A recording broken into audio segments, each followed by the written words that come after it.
ప్రస్తుత సమాజాన్ని పీడిస్తున్న అతిపెద్ద జాడ్యాలు ఆన్లైన్ గేమ్స్, బెట్టింగ్ యాప్స్. తక్కువ కాలంలో ఎక్కువ డబ్బు సంపాదించాలన్న ఆశతో ప్రజలు వీటి ఊబిలో చిక్కుకుని అల్లాడుతున్నారు. చివరకు ఉన్నత విద్యావంతులు ఇందుకు అతీతం కాదు అన్నట్టు తయారైంది పరిస్థితి. వీటి వల్ల కొన్నిసార్లు అప్పుల పాలు కావడం, చేసేది లేక ఆత్మహత్య చేసుకుంటున్నారు చాలామంది. ఈ నేపథ్యంలో కేంద్రం ఆన్లైన్ గేమ్స్కు అడ్డుకట్ట వేయాలనే ఉద్దేశంతో గత ఏడాది promotion and regulation of gaming act 2025ను తీసుకొచ్చింది. అందులో భాగంగానే దేశంలో ఆన్లైన్ మనీ గేమ్స్పై నిషేధం విధిస్తూ కీలక నిర్ణయం తీసుకుంది. ప్రస్తుతం ఆ గేమింగ్ చట్టాన్ని అమలు చేయడానికి నిబంధనలను నోటిఫై చేసింది.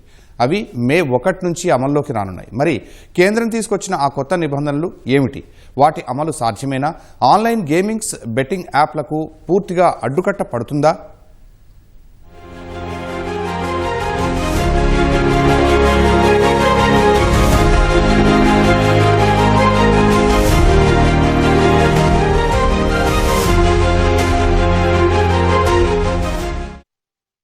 సాధారణంగా ఆటలంటేనే మానసిక ఉల్లాసాన్ని కలిగించేవి. మారుతున్న జీవనశైలి కారణంగా చాలామంది ప్రత్యక్ష ఆటలను దూరం పెట్టి నగదుతో ముడిపడిన ఆన్లైన్ గేమింగ్స్కు అలవాటు పడుతున్నారు. చివరకు ఆ పద్మవ్యూహంలోంచి బయటపడలేక మానసిక వ్యధతో ప్రాణాల మీదకు తెచ్చుకుంటున్నారు. ఏటా ఆన్లైన్ గేమింగ్ బాధితుల సంఖ్య పెరిగిపోతూ ఉండటమే ఇందుకు ప్రత్యక్ష సాక్ష్యం. దేశంలో సుమారు 45 కోట్ల మంది ఈ ఆన్లైన్ గేమింగ్స్ వల్ల ప్రభావితం అవుతున్నారంటే పరిస్థితి తీవ్రత ఏ స్థాయిలో ఉందో ప్రత్యేకంగా చెప్పనక్కర్లేదు. ఈ విషయాన్ని గుర్తించిన కేంద్రం రియల్ టైం మనీ ఆన్లైన్ గేమింగ్స్పై నిషేధం విధించింది. ఆ నిషేధాన్ని పగడ్బందీగా అమలు చేయడంలో భాగంగా ఇటీవల నిబంధనలు నోటిఫై చేసింది. ఈ నిబంధనలు మే 1 నుంచి అమల్లోకి రానున్నాయి. దీంతో పాటు ఆన్లైన్ గేమింగ్ అథారిటీ ఏర్పాటు చేస్తూ కేంద్ర ఎలక్ట్రానిక్స్, ఐటీ మంత్రిత్వ శాఖ నిర్ణయం తీసుకుంది. ఏ గేమింగ్ చట్టబద్దమైనదో, ఏది కాదో నిర్ణయించే అధికారం ఈ అథారిటీకి ఉంటుంది. ఫలితంగా వచ్చే నెల నుంచి ఆన్లైన్ గేమింగ్లో జరుగుతున్న అక్రమాలకు అడ్డుకట్టపడే ఆస్కారం ఉందనే అభిప్రాయాలు వ్యక్తమవుతున్నాయి.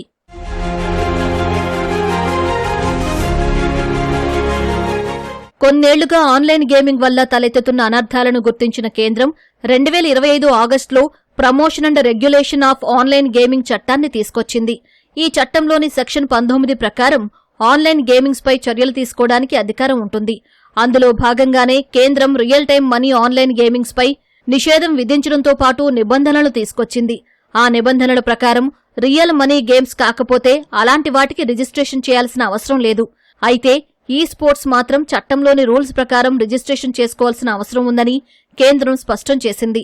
అవి ఆన్లైన్ మనీ గేమా, సోషల్ గేమా లేదా ఈ స్పోర్ట్స్ గేమా అని నిర్ధారించుకోవడం ఆప్షనల్ అని తెలిపింది. గేమింగ్ అథారిటీ ఏదైనా గేమ్ను సుమోటోగా తీసుకుని ఈ స్పోర్ట్స్, సోషల్ గేమ్స్ నోటిఫై చేసినప్పుడు మాత్రం నిర్ధారించుకోవాల్సిన బాధ్యత గేమింగ్ సంస్థలపై ఉందని స్పష్టం చేసింది. అలాగే ఈ స్పోర్ట్స్గా గుర్తింపు పొందాలనుకునే గేమ్స్ తప్పనిసరిగా నమోదు చేసుకోవాలి.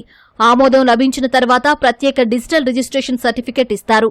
ఇది గరిష్టంగా 10 సంవత్సరాలు చెల్లుబాటు అవుతుంది.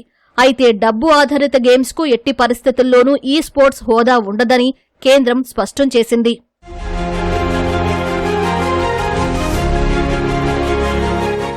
కొత్త రూల్స్ ప్రకారం గేమింగ్ సంస్థలు వయసు నిర్ధారణ, పిల్లల కోసం పరిమితులు, పేరెంటల్ కంట్రోల్, సమయ పరిమితి వంటి నిబంధనలు ఖచ్చితంగా అమలు చేయాలి. ఫిర్యాదు నమోదు సదుపాయం, కౌన్సిలింగ్ సహాయం వంటి భద్రతా ఫీచర్లు తప్పనిసరిగా ఉండాలి. యాప్లలో cyber security, safe payment monitoring, regular reporting వంటి వాటికి అవకాశం ఇవ్వాలి. గేమింగ్ సంస్థలు నగదు అవకతవకలు జరగకుండా ఎలాంటి భద్రతా చర్యలు తీసుకుంటున్నాయో ఆన్లైన్ గేమింగ్ అథారిటీకి స్పష్టంగా తెలియజేయాలి.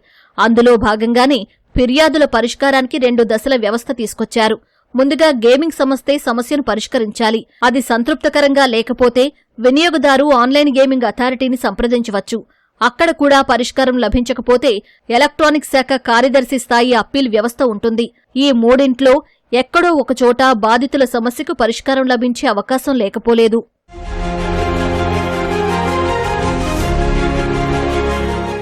దేశంలో ఆన్లైన్ గేమింగ్ రంగంపై నిఘా, కొత్త నిబంధనల అమలును పర్యవేక్షించడానికి కేంద్రం 6 అధికారులతో కూడిన ఆన్లైన్ గేమింగ్ అథారిటీ ఏర్పాటు చేసింది.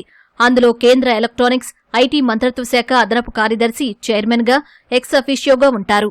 అలాగే హోంశాఖ, ఆర్థిక వ్యవహారాలు, సమాచారం, క్రీడలు, న్యాయశాఖ సంయుక్త కార్యదర్శులు ఎక్స్ అఫీషియో సభ్యులుగా వ్యవహరిస్తారని కేంద్రం వెల్లడించింది. ఈ అథారిటీ ఎలక్ట్రానిక్స్ శాఖ ఆధ్వర్యంలో పనిచేస్తోంది.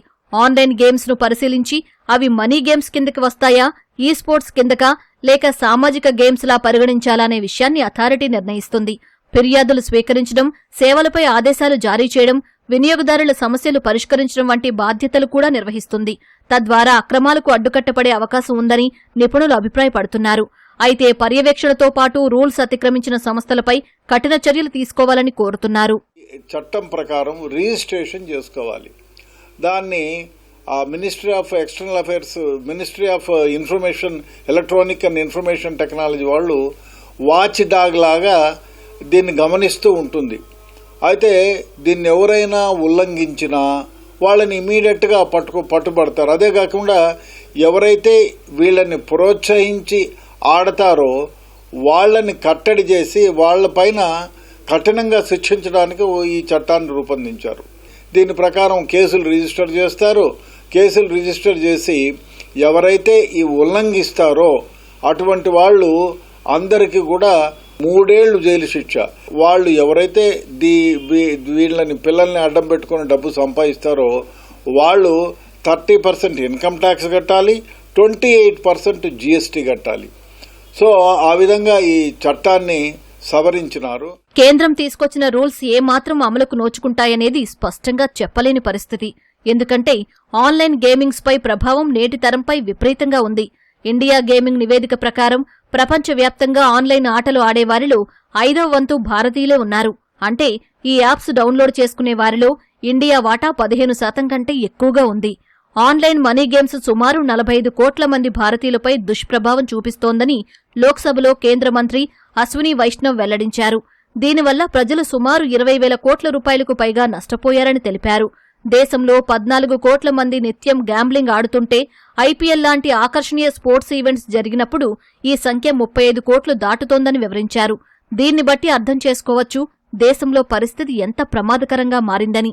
భారత్లోనే కాదు, చైనా, ఆస్ట్రేలియా, బ్రెజిల్, జపాన్ వంటి దేశాల్లోనూ ఈ సమస్య ఎక్కువగానే ఉంది. అందుకే ప్రపంచ ఆరోగ్య సంస్థ గేమింగ్ డిజాస్టర్ను ఒక ఆరోగ్య సమస్యగా గుర్తించింది.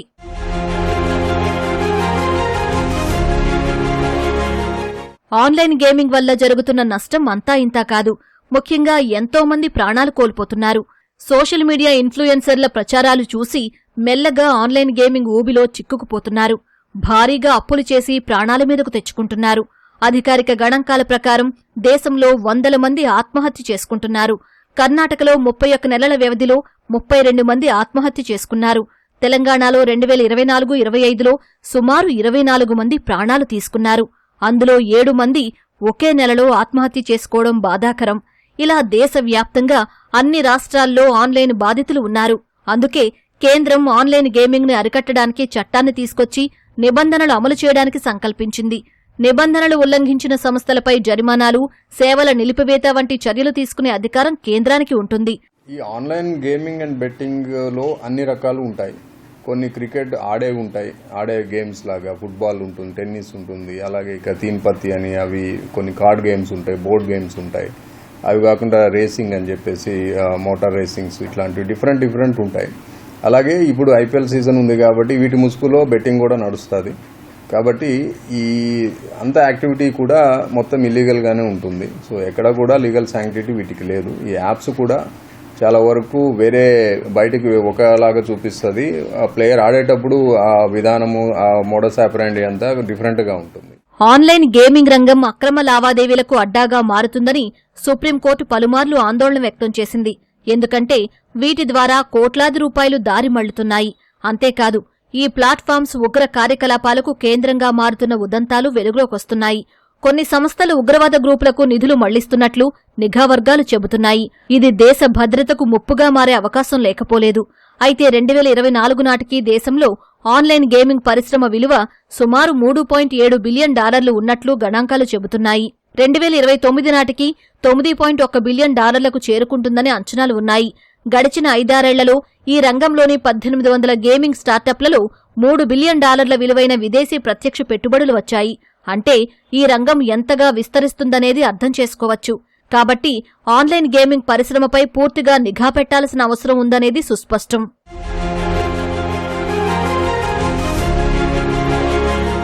ఆన్లైన్ గేమింగ్స్ పై కేంద్ర రాష్ట్ర ప్రభుత్వాలు కూడా ఎప్పటికప్పుడు తగు చర్యలు తీసుకుంటున్నాయి, అవగాహన కార్యక్రమాలు చేపడుతున్నాయి.